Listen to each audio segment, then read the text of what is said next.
안녕하세요. 법향 한입입니다. 오늘도 부처님 말씀 한 입 마음에 담아가세요.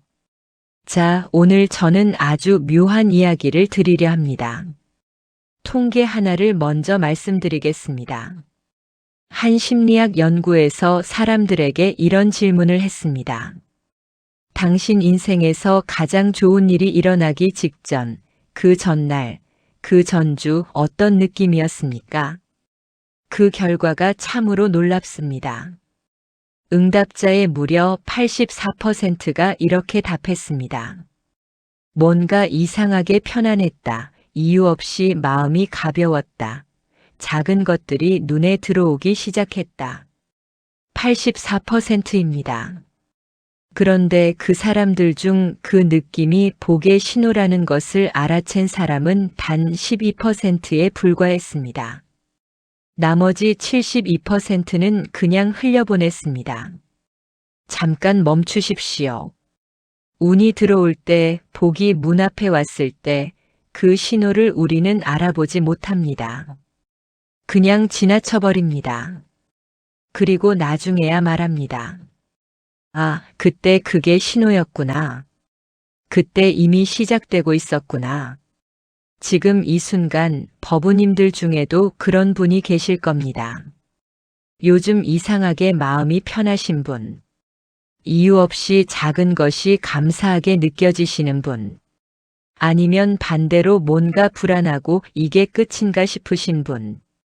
오늘 이 영상이 법우님의 지금 이 순간을 설명해 드릴 것입니다. 끝까지 보십시오. 5번째 신호가 가장 중요합니다. 그리고 그 5번째 신호는 아마 법우님이 전혀 예상치 못한 것일 겁니다. 그런데 잠깐 먼저 저는 여기서 아주 불편한 질문을 하나 드려야겠습니다.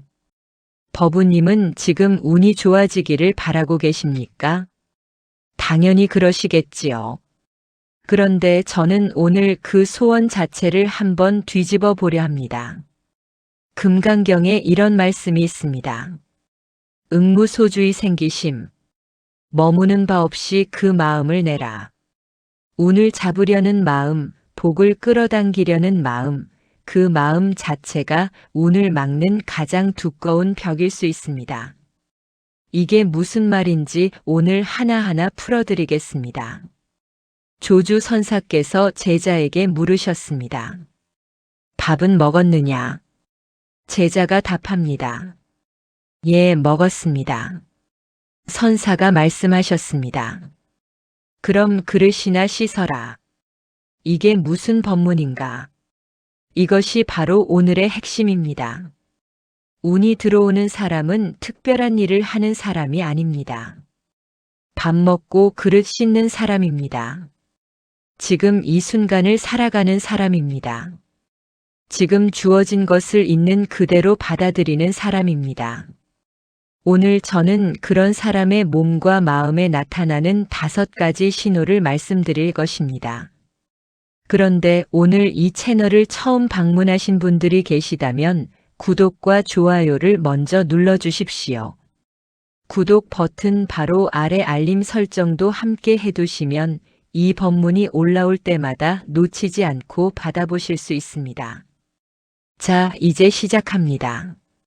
도대체 왜 어떤 사람에게는 복이 계속 들어오고 어떤 사람에게는 복이 문 앞에서 돌아가는 것입니까? 이것을 이해하려면 우리는 먼저 복이 무엇인지부터 다시 봐야 합니다. 많은 분들이 복을 이렇게 생각하십니다. 돈이 갑자기 생기는 것, 좋은 사람이 나타나는 것, 건강이 갑자기 좋아지는 것, 일이 잘 풀리는 것. 틀린 말은 아닙니다. 그런데 그것은 복의 결과입니다. 복의 신호가 아닙니다. 복의 신호는 그보다 훨씬 조용하고 훨씬 은밀하고 훨씬 내면 깊은 곳에서 먼저 시작됩니다. 마치 봄이 오기 전에 땅속에서 먼저 뭔가 꿈틀거리는 것처럼, 마치 새벽이 오기 전이 가장 어두운 것처럼, 오늘 이 5가지 신호를 들으시고 버부님의 지금 이 상태를 비춰보십시오. 그리고 이 영상을 다 보신 다음 댓글에 이렇게 적어주십시오. 나는 지금 몇 번째 신호가 느껴진다라고. 많은 분들의 댓글이 또 다른 버부님께 위로가 됩니다. 그 같은 신호를 느끼는 사람이 이렇게나 많다는 것을 알게 됩니다. 그것 자체가 복의 씨앗이 됩니다. 자, 그럼 이제 첫 번째 신호부터 시작하겠습니다. 이 첫 번째 신호, 버부님들 중 많은 분들이 지금 이미 경험하고 계신 것입니다. 그런데 이것이 신호라는 것을 모르고 오히려 불안해하고 계실 겁니다. 잠시 후에 그 이유를 말씀드리겠습니다. 첫 번째로, 갑자기 작은 것들이 눈에 들어오기 시작합니다. 이것은 참으로 묘한 현상입니다. 어느 날 갑자기 아침 햇빛이 창문으로 들어오는 것이 유독 아름답게 느껴집니다. 길을 걷다가 무심코 피어있는 꽃 한 송이가 눈에 들어옵니다. 오래 먹어온 음식인데 오늘따라 그 맛이 새삼스럽게 느껴집니다. 지나치던 바람 소리가 오늘은 다르게 들립니다. 이런 경험을 하신 적이 있으십니까? 많은 분들이 이 경험을 이렇게 해석합니다. 나이가 들어서 그런가? 아니면 요즘 감수성이 예민해진 건가? 혹은 어딘가 아픈 건 아닐까라고. 아닙니다. 이것은 의식이 깨어나는 신호입니다. 화엄경에 이런 구절이 있습니다. 일체유심조. 모든 것은 마음이 만든다. 그런데 이 구절을 조금 더 깊이 들여다보면 이런 뜻이기도 합니다. 마음이 열리면 세상이 달라 보인다. 세상이 달라진 것이 아니라 보는 눈이 달라진 것입니다. 자, 생각해 보십시오. 복이 들어오려면 무엇이 필요합니까? 복을 알아볼 수 있는 눈이 필요합니다. 복이 내 앞에 왔을 때 그것을 복인 줄 알아야 받을 수 있습니다. 작은 것이 눈에 들어온다는 것은 그 눈이 열리기 시작했다는 뜻입니다. 한 가지 예를 들겠습니다. 옛날에 어느 마을에 두 농부가 살았습니다. 두 사람 모두 같은 땅에서 농사를 짓고 있었습니다. 어느 날 비가 많이 왔습니다. 첫 번째 농부는 이렇게 말했습니다. 비가 너무 많이 와서 큰일이다. 농작물이 상하겠다. 두 번째 농부는 이렇게 말했습니다. 오, 이 비가 땅속 깊이 스며들겠구나. 내년 봄에 뿌리가 더 깊이 내릴 것이다. 몇 년 후 두 농부의 땅은 완전히 다른 결과를 냈습니다. 이것이 단순히 긍정적 사고의 차이가 아닙니다. 이것은 봄의 신호를 알아보는 눈의 차이입니다. 임재선사께서 이런 말씀을 하셨습니다. 수처작주 입처계진. 어디서든 주인이 되라. 그러면 서 있는 곳마다 진리다. 작은 것이 눈에 들어온다는 것은 지금 이 순간에 주인이 되기 시작했다는 뜻입니다.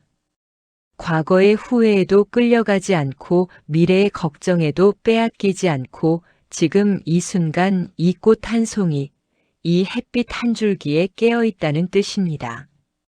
그리고 그렇게 깨어있는 의식에 복은 자연스럽게 들어옵니다. 마치 창문을 열어야 바람이 들어오는 것처럼.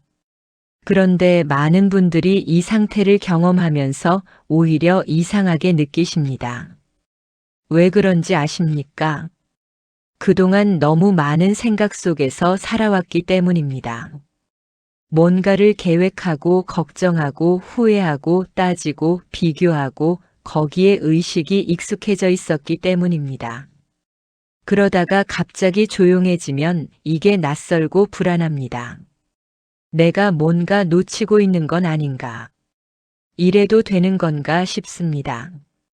되십니다. 아주 잘 되고 있습니다. 그것이 첫 번째 신호입니다. 잠시 이 말씀을 마음에 새겨 보십시오. 작은 것이 눈에 들어오기 시작했다면 법우님의 의식이 열리기 시작한 것입니다. 복의 문이 열리기 시작한 것입니다. 복의 문이 열리기 시작한 것입니다. 이 첫 번째 신호를 느끼고 계신 분은 지금 댓글에 1번이라고 적어 주십시오.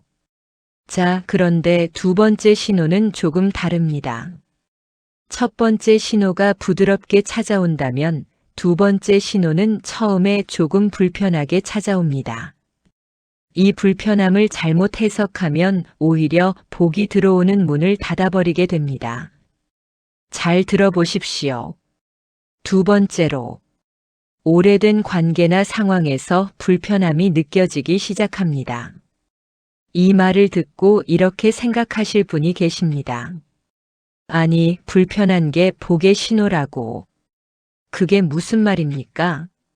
잘 들어보십시오. 어떤 분은 오랫동안 함께 해온 친구가 갑자기 불편하게 느껴집니다.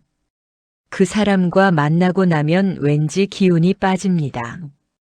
어떤 분은 지금 하고 있는 일이 갑자기 맞지 않는 옷처럼 느껴집니다. 어떤 분은 오랫동안 지내온 삶의 방식이 갑자기 좁아 보입니다. 이 불편함이 나타날 때 대부분의 사람들은 이렇게 생각합니다. 내가 요즘 예민해진 것 같다. 내가 잘못된 것 같다. 참고 견디면 다시 괜찮아지겠지. 그리고 그 불편함을 억누릅니다. 그런데 그 불편함이 바로 성장의 신호입니다. 껍질이 너무 작아져서 터질 것 같은 그 느낌, 그게 바로 더 큰 것으로 나아가기 전의 신호입니다. 법화경에 이런 비유가 있습니다. 불난 집 안에서 아이들이 장난감에 빠져 놀고 있습니다. 집이 타고 있다는 것을 모릅니다. 어떻게 해야 아이들을 밖으로 불러낼 수 있겠습니까? 그 밖에 더 좋은 장난감이 있다고, 더 좋은 수레가 있다고 말해야 합니다. 그 불편함, 그 답답함이 아이를 불난 집 밖으로 이끄는 것입니다. 법우님들이 느끼는 그 불편함이 바로 그것입니다. 지금 있는 곳이 너무 작아졌기 때문에 불편한 것입니다. 그 집이 불타고 있기 때문에 더 이상 거기 있을 수 없는 것입니다. 더 넓은 곳으로 나아갈 준비가 됐기 때문에 지금 있는 곳이 좁아 보이는 것입니다. 이 느낌을 경험하신 적이 있으십니까? 오래된 습관이 갑자기 거북해진 적이 있으십니까? 늘 먹어온 음식이 갑자기 몸에 맞지 않는 것 같은 느낌이 드신 적이 있으십니까? 늘 해오던 방식이 갑자기 효율이 없어 보이신 적이 있으십니까? 그것이 다 신호입니다. 육조 해능 선사께서 이런 말씀을 하셨습니다. 불식본심 학법무익. 자기 본마음을 모르면 법을 배워도 이익이 없다. 본마음이 드러나기 시작하면 본마음에 맞지 않는 것들이 불편해집니다. 그것이 자연스러운 과정입니다. 그것을 억누르면 본마음으로 가는 길이 막힙니다. 제가 실제로 상담을 하다 보면 이런 분들을 많이 만납니다.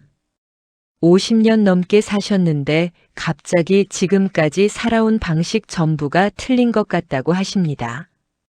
이게 뭔가 잘못된 것이냐고 물으십니다. 잘못된 것이 아닙니다. 그것이 정확히 깨달음의 입구입니다. 그것이 운이 바뀌는 입구입니다. 다만 이 불편함을 현명하게 다루셔야 합니다. 이 불편함이 왔을 때 두 가지 길이 있습니다. 첫 번째 길은 억누르는 것입니다. 참고 버티고 무시하는 것입니다. 이 길을 택하면 불편함은 쌓이고 쌓여 결국 더 큰 고통으로 터져 나옵니다. 두 번째 길은 살펴보는 것입니다. 이 불편함이 어디서 왔는가? 내가 진짜 원하는 것은 무엇인가? 내 본마음은 지금 어디를 향하고 있는가? 이 질문을 들고 앉아서 조용히 들여다보는 것입니다. 두 번째 길을 택한 사람에게 운이 열립니다. 그리고 참으로 그러하지 않습니까? 불편함을 외면한 사람이 성장한 경우를 우리 주변에서 본 적이 있으십니까? 없습니다. 불편함을 직면하고 그것을 통과한 사람만이 다음 단계로 나아갑니다. 두 번째 신호입니다. 오래된 것이 불편해지기 시작했다면 버부님은 지금 성장의 문턱에 서 있습니다. 복이 들어오기 직전에 반드시 이 불편함의 문을 통과해야 합니다. 자, 지금 이 불편함을 느끼고 계신 분들 댓글에 2번이라고 적어 주십시오. 그리고 이 영상이 도움이 되셨다면 지금 바로 구독과 좋아요를 눌러 주십시오. 이런 법문이 더 많은 분들께 닿을 수 있도록 알림 설정도 함께 해주시면 더욱 감사하겠습니다.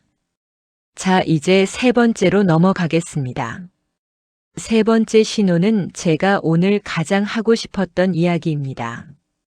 어쩌면 오늘 영상 전체의 핵심이라고도 할 수 있습니다.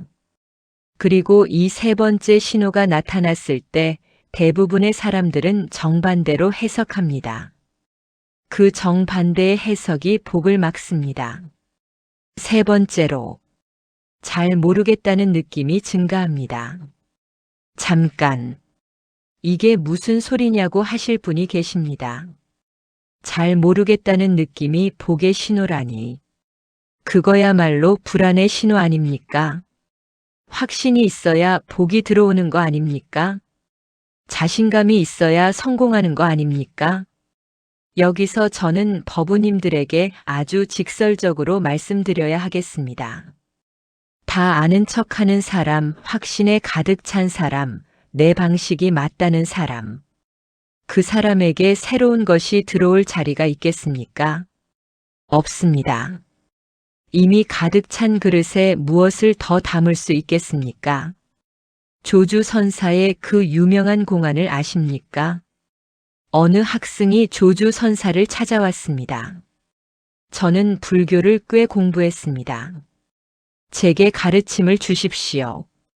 조주선사가 말씀하셨습니다. 차나 한 잔 드시게나. 그리고 빈잔에 차를 계속 부었습니다. 차가 넘쳐 흘러도 계속 부었습니다. 학생이 말했습니다. 선사님 넘칩니다. 그만 부으십시오. 조주선사가 말씀하셨습니다. 그대 마음도 그렇다네. 이미 가득 찼는데 어디서 법을 담겠나. 잘 모르겠다는 느낌은 그 그릇이 비어가고 있다는 신호입니다. 그동안 꽉 붙들고 있던 고정관념이 느슨해지기 시작했다는 신호입니다. 내가 알고 있다고 믿었던 것들이 사실은 확실하지 않을 수도 있겠다는 그 열린 마음이 시작됐다는 신호입니다. 금강경에 이런 말씀이 있습니다. 범소유상 계시여망 약견제 상비상 즉견열애. 무릇 형상이 있는 것은 모두 허망하다. 만약 모든 형상이 형상이 아님을 보면 곧 열애를 본다. 내가 알고 있다고 믿었던 것들, 그게 전부 허망한 것일 수 있다는 것을 알기 시작할 때, 그때 비로소 진짜가 보이기 시작합니다. 잘 모르겠다는 것은 무지가 아닙니다. 그것은 더 깊은 알무로 가는 문입니다. 이것이 역설입니다. 이것이 불교의 심장입니다. 확신이 없어졌을 때 오히려 진짜 지혜가 들어오기 시작합니다. 내가 다 안다는 착각이 사라질 때 비로소 진짜 배울 수 있는 상태가 됩니다. 공자님도 이렇게 말씀하셨지 않습니까? 아는 것을 안다 하고 모르는 것을 모른다 하는 것, 이것이 알비다라고. 부처님께서는 깨달음을 얻으신 직후 이렇게 말씀하셨다고 합니다. 기묘하다. 모든 중생이 다 열애의 지혜와 덕상을 갖추고 있건만 다만 망상과 집착으로 인해 증득하지 못하고 있도다. 망상이 무엇입니까? 내가 다 안다는 생각입니다. 내 방식이 맞다는 고집입니다. 이렇게 해야 한다는 굳은 신념입니다. 그 망상이 느슨해지기 시작할 때 법우님 안에 있는 본래의 지혜가 드러나기 시작합니다. 그리고 그 지혜가 드러나는 사람에게 운이 들어옵니다. 여기서 제가 한 가지 수행 방법을 드리겠습니다. 잘 모르겠다는 느낌이 왔을 때 그것을 불안으로 해석하지 마십시오. 대신 이렇게 말씀해 보십시오. 오, 내 그릇이 비어가고 있구나. 이제 새로운 것이 들어올 준비가 됐구나.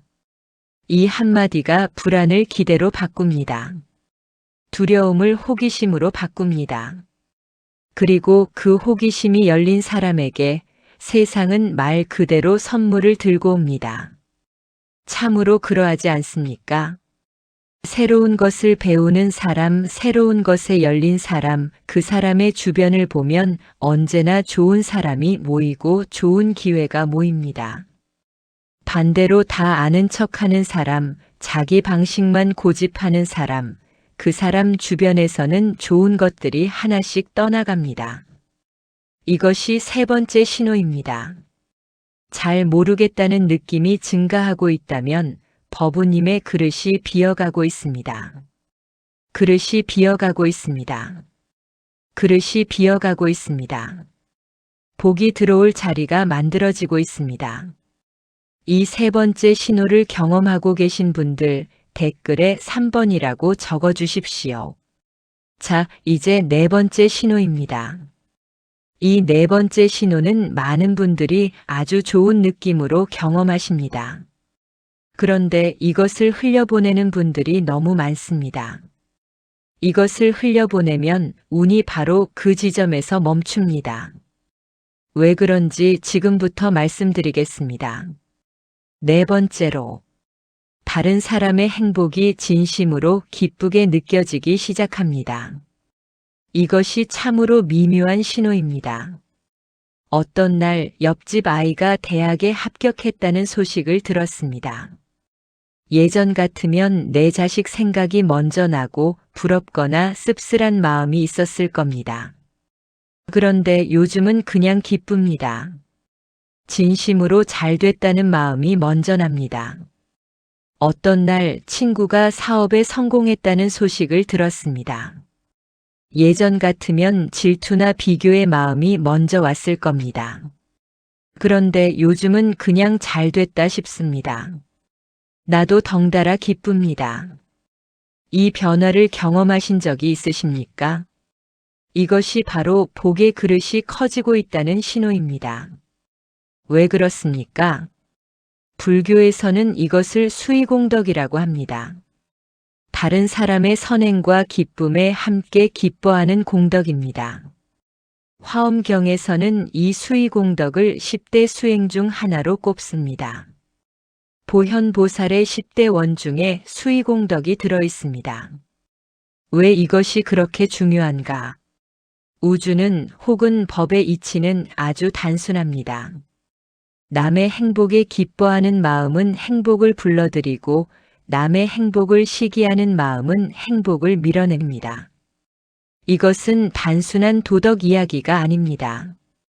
이것은 운의 이치입니다. 생각해 보십시오. 남의 행복에 기뻐할 수 있는 사람은 어떤 사람입니까? 자기 내면이 어느 정도 충족되어 있는 사람입니다. 비교와 경쟁의 마음에서 조금 자유로워진 사람입니다. 자기 것이 충분하다고 느끼는 사람입니다. 그 내면의 상태가 바로 복의 씨앗입니다. 반대로 남의 행복을 시기하는 사람은 어떤 상태입니까? 내 것이 부족하다는 느낌에서 사는 사람입니다. 항상 남과 비교하는 사람입니다. 그 비교와 결핍의 마음이 자기 안의 복을 계속 갉아먹습니다. 방등경에서 이런 가르침이 있습니다. 지극한 복은 베풀 때 오는 것이 아니라 함께 기뻐할 때 온다. 남의 것을 빼앗을 생각이 없는 마음, 그 마음이 이미 복 그 자체이다. 임재선사가 이런 말씀을 하셨습니다. 불여심자 막자 망상. 부처를 만나려 하는 자여 부질없이 망상하지 마라. 남의 행복을 시기하는 마음, 그것이 바로 망상입니다. 저 사람은 저렇게 잘 되는데 나는 왜 이러냐는 그 생각. 그것이 가장 강력한 복의 차단막입니다. 반대로 남의 행복에 진심으로 기뻐할 수 있는 사람은 이미 그 망상에서 벗어나기 시작한 것입니다. 그리고 그렇게 망상에서 벗어난 사람의 삶 안으로 운이 조용히 스며들기 시작합니다. 한 가지 더 말씀드리겠습니다. 이 수희의 마음은 단순히 감정의 문제가 아닙니다. 이것은 관계의 문제이기도 합니다. 남의 성공을 진심으로 기뻐하는 사람 주변에는 어떤 사람들이 모이겠습니까? 자신의 기쁜 소식을 이 사람에게 알리고 싶어 하는 사람들이 모입니다. 좋은 일이 생겼을 때 이 사람 생각이 나는 사람들이 모입니다. 그리고 그런 사람들이 모이는 곳에 좋은 기회와 좋은 정보와 좋은 인연이 함께 들어옵니다. 이것이 복의 순환입니다. 반대로 시기하는 사람 주변에는 사람들이 기쁜 소식을 감춥니다. 좋은 일이 생겨도 이 사람에게는 말하지 않습니다. 그러면 자연스럽게 그 사람은 좋은 정보와 좋은 기회의 순환에서 빠져나가게 됩니다. 이것이 얼마나 명확한 이치입니까? 네 번째 신호입니다. 남의 행복이 진심으로 기쁘게 느껴지기 시작했다면 법우님의 복의 그릇이 커지고 있습니다. 복이 들어올 준비가 됩니다. 이 신호를 경험하고 계신 분은 댓글에 4번이라고 적어주십시오. 자, 이제 5번째 마지막 신호입니다. 처음에 말씀드렸죠. 이 5번째 신호가 가장 중요하다고, 그리고 가장 의외의 것이라고. 법우님들 준비되셨습니까? 5번째로, 아무것도 하지 않아도 괜찮다는 느낌이 찾아옵니다. 네, 맞습니다. 아무것도 하지 않아도 괜찮다는 느낌입니다. 이 말을 들으시고 이렇게 생각하신 분이 계실 겁니다. 그거야 그냥 게으른 거 아닙니까? 아니면 포기한 거 아닙니까? 무기력해진 거 아닙니까? 아닙니다. 전혀 다릅니다. 게으름과 무기력은 무거운 감정입니다. 해야 할 것을 안 하는 것에 대한 죄책감, 자기 자신에 대한 실망감이 함께 옵니다.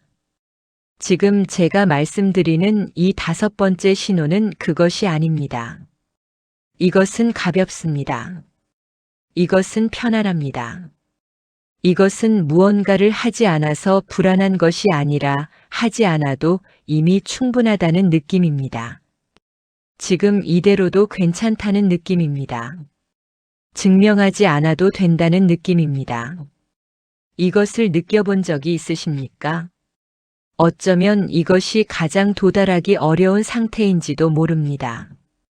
우리는 너무 오래 이렇게 살아왔습니다. 뭔가를 해야만 합니다. 뭔가를 이루어야 가치 있습니다. 뭔가를 보여줘야 인정받습니다. 더 노력해야 합니다. 더 열심히 해야 합니다. 지금보다 더 나아져야 합니다. 이 쉬지 않는 추구가 우리를 얼마나 지치게 만들었습니까?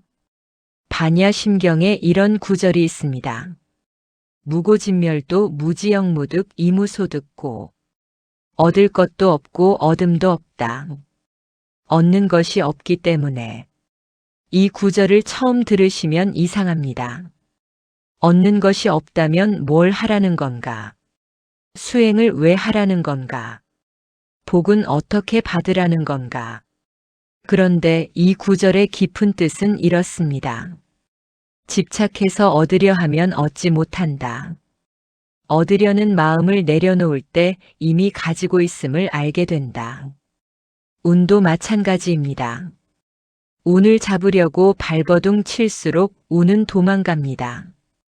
복을 끌어당기려 애쓸수록 복은 멀어집니다.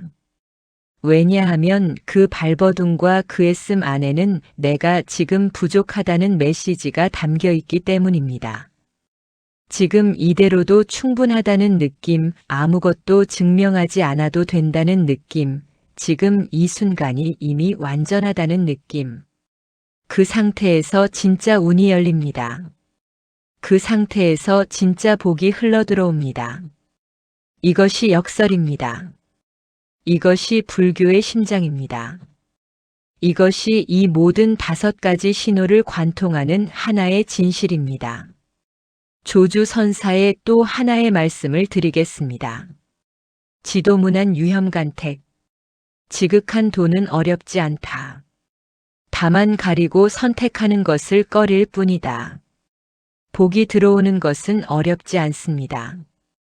다만 복을 이것이어야 한다, 저것이어야 한다, 저런 방식이어야 한다, 라고 가리고 선택하는 것을 꺼릴 뿐입니다. 아무것도 하지 않아도 괜찮다는 느낌은 그 가리고 선택하는 것을 내려놓은 상태입니다. 그 상태가 됐을 때 예상치 못한 곳에서 예상치 못한 방식으로 복이 들어옵니다. 계획하지 않은 만남이 이루어집니다. 기대하지 않은 일이 열립니다. 생각하지 못한 방향에서 길이 만들어집니다. 왜냐하면 이제 집착이 없기 때문에 모든 방향이 열려 있기 때문입니다. 부처님 제세시의 한 제자가 여쭤봤습니다. 세존이시여, 어떻게 하면 복을 받을 수 있습니까? 부처님께서 말씀하셨습니다. 복을 받으려 하지 마라. 다만 줄 수 있는 것을 주어라. 그러면 복이 스스로 온다. 복을 받으려 하지 마라. 이 한마디가 오늘의 모든 것을 담고 있습니다. 아무것도 하지 않아도 괜찮다는 느낌은 포기가 아닙니다. 그것은 가장 높은 수용입니다. 지금 이 순간 이대로의 나를 받아들이는 것, 지금 이 순간 이대로의 삶을 받아들이는 것, 그것이 복이 들어오는 가장 넓은 문입니다. 5번째 신호. 아무것도 하지 않아도 괜찮다는 느낌이 왔다면 법우님은 지금 복의 가장 깊은 문 앞에 서 계십니다. 복의 가장 깊은 문 앞에 서 계십니다. 복의 가장 깊은 문 앞에 서 계십니다. 이 신호를 느끼고 계신 분은 댓글에 5번이라고 적어 주십시오. 그리고 지금 이 채널이 처음이신 분, 아직 구독 안 하신 분, 지금 바로 구독 버튼을 눌러 주십시오. 그리고 알림 설정까지 해두시면 이런 법문을 빠짐없이 받아보실 수 있습니다. 이것이 법우님께 드리는 저의 작은 보시입니다. 자, 이제 이 5가지 신호를 한번 정리해 드리겠습니다. 첫 번째로 작은 것들이 눈에 들어오기 시작했다면 의식이 열리고 있습니다. 두 번째로 오래된 것들이 불편해지기 시작했다면 성장의 문턱에 서 있습니다. 세 번째로 잘 모르겠다는 느낌이 증가했다면 그릇이 비어가고 있습니다. 네 번째로 남의 행복이 진심으로 기쁘게 느껴지기 시작했다면 복의 그릇이 커지고 있습니다. 5번째로 아무것도 하지 않아도 괜찮다는 느낌이 왔다면 복의 가장 깊은 문 앞에 서 있습니다. 이 5가지를 보면서 법우님들은 무언가 눈치채셨을 겁니다. 이 5가지 신호는 모두 외부에서 오는 것이 아닙니다. 모두 내면에서 일어나는 것입니다. 운이 들어오기 전에 반드시 내면이 먼저 변합니다.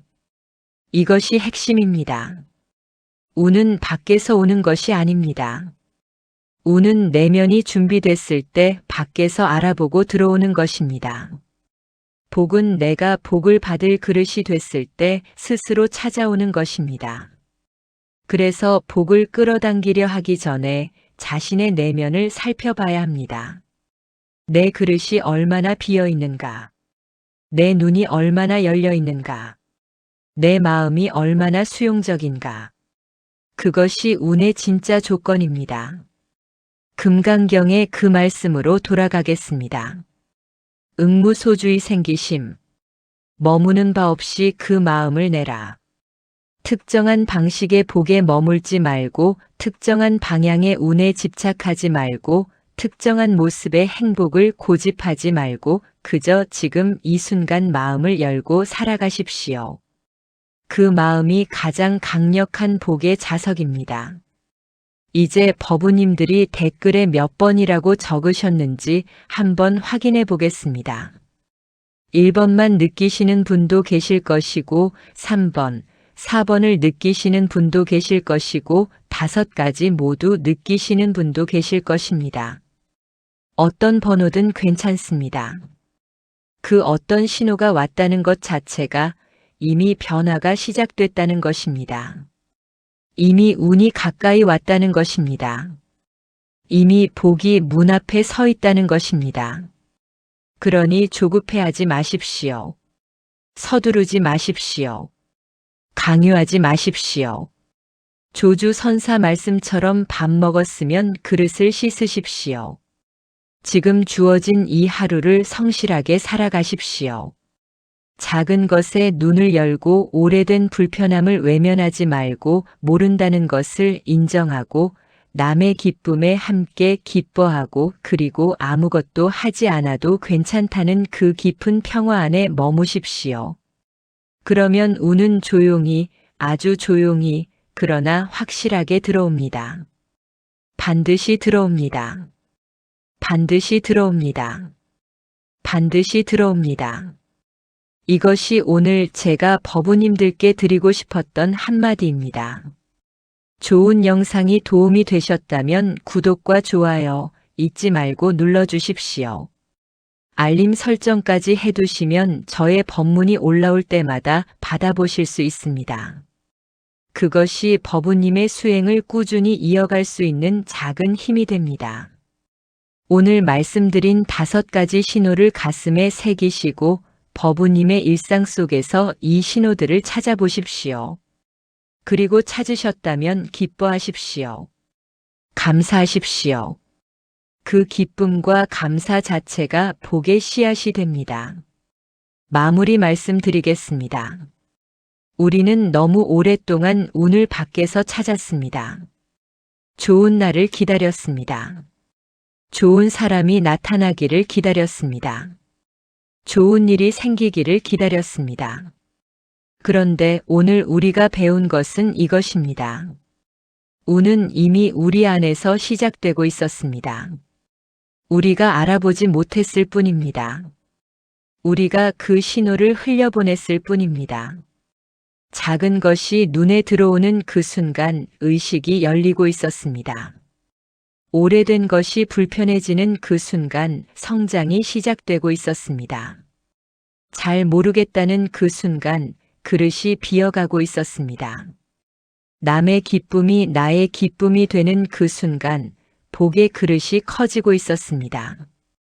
아무것도 하지 않아도 괜찮다는 그 순간 복의 가장 깊은 문이 열리고 있었습니다. 그 모든 순간에 운이 이미 들어오고 있었습니다. 법우님들, 오늘부터는 그 신호를 흘려보내지 마십시오. 그 신호를 알아보십시오. 그리고 그 신호가 왔을 때 잠시 멈추어 이렇게 말씀해 보십시오. 오, 운이 들어오고 있구나. 복이 가까이 왔구나. 이미 시작됐구나. 그 한마디가 법우님의 하루를 완전히 다르게 만들 것입니다. 아함경에 이런 말씀이 있습니다. 마음을 잘 지키는 자는 복이 따른다. 마음을 지키지 못하는 자는 복이 흩어진다. 마음은 모든 것의 주인이다. 오늘 이 영상이 법우님의 마음을 지키는 작은 도구가 됐으면 합니다. 마음을 지키십시오. 오늘 배운 5가지 신호에 눈을 여십시오. 그리고 지금 이 순간을 충분히 살아가십시오. 운은 반드시 옵니다. 복은 반드시 옵니다. 이미 오고 있습니다. 오늘도 이 자리에 함께 해주신 법우님들, 보살님들 진심으로 감사드립니다. 법우님들 한 분 한 분이 오늘 이 말씀과 인연을 맺으신 것, 그것 자체가 이미 복의 신호입니다. 그 인연을 소중히 하시고 오늘 하루도 부처님의 가르침을 마음에 품고 걸어가시기를 발언합니다. 이 공덕이 모든 법우님들께 회양되기를 발언합니다.